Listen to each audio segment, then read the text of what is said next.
Sir আমার তো কয়েকদিন ধরে পায়খানা পুরো পাতলা হয়ে গেছে। স্যার আমি ডাক্তারের কাছে না এসে পারলাম না, স্যার আমাকে ওষুধ দেন আপনি, যাতে পায়খানাটা ঠিক হয়ে যায়। বলো তো দেখি, পায়খানা কিরকম পাতলা হয়ে গেছে, জলদি বল। আর আমার পায়খানা এরকম পাতলা হয়ে গেছে, ধরেন যে আপনি আমার পায়খানা দিয়ে কুলি করতে পারবেন, এরকম পাতলা হয়ে গেছে। এ হারামজাদা, আমি কিন্তু ডাক্তার, তোর পায়খানা দিয়ে আমি কেন কুলি করতে যাবো? আমি ডাক্তার, তোর পায়খানা ডিলে হয়েছে, আমি মেডিসিন লিখে দিচ্ছি, এই মেডিসিন গুলো খেয়ে নিবি, তা ঠিক হয়ে যাবো। যা।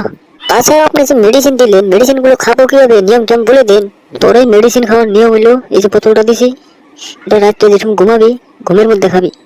আর একটা যে মেডিসিন দিছি, এই মেডিসিনটা যেরকম ঘুম আধা ঘুম হয়ে যাবো, এই ঘুমের মধ্যে খাবি। আর এটা সকালে ঘুম থেকে উঠার খাবি। আর এই মেডিসিন গুলো বাড়িতে যায় ভাত খাইয়ে এখনই মেডিসিন গুলো খেয়ে নিবি, যা। স্যার আমি তো ভাত খেয়েছি, তাহলে মেডিসিন খাবো কিভাবে? আর এই মেডিসিনটা তো ভাত খাওয়ার আগে খেতে লাগে, তাহলে আমি স্যার খাবো কিভাবে এখন? আরে বেটা, আমি আছি তো, তুই টেনশন করিস কেন?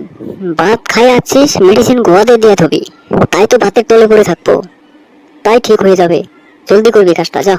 স্যার কিন্তু আমার আর একটা সমস্যা আছে, সেটা তো আমি বললামই না। স্যার আমার সমস্যা হলো, খাইলে খিদা লাগে না, ঘুমাইলে চোখে দেখি না, স্বপ্নে কোন দিয়ে ঘুরে আসি, এক টাকাও গাড়ি ভাড়া লাগে না। স্যার এটার জন্য আমার কিছু মেডিসিন দেন তো। এই হারামজাদা, আমি কিন্তু ডাক্তার, বোকা চোদা, আমাকে তুই উল্টা পুল্টা বলছিস কেন? হ্যাঁ, ভালোভাবে বল। আর খাইলে তো খিদা কেরোই নাকি না, আর ঘুমাইলে কারো চোখে দেখে না।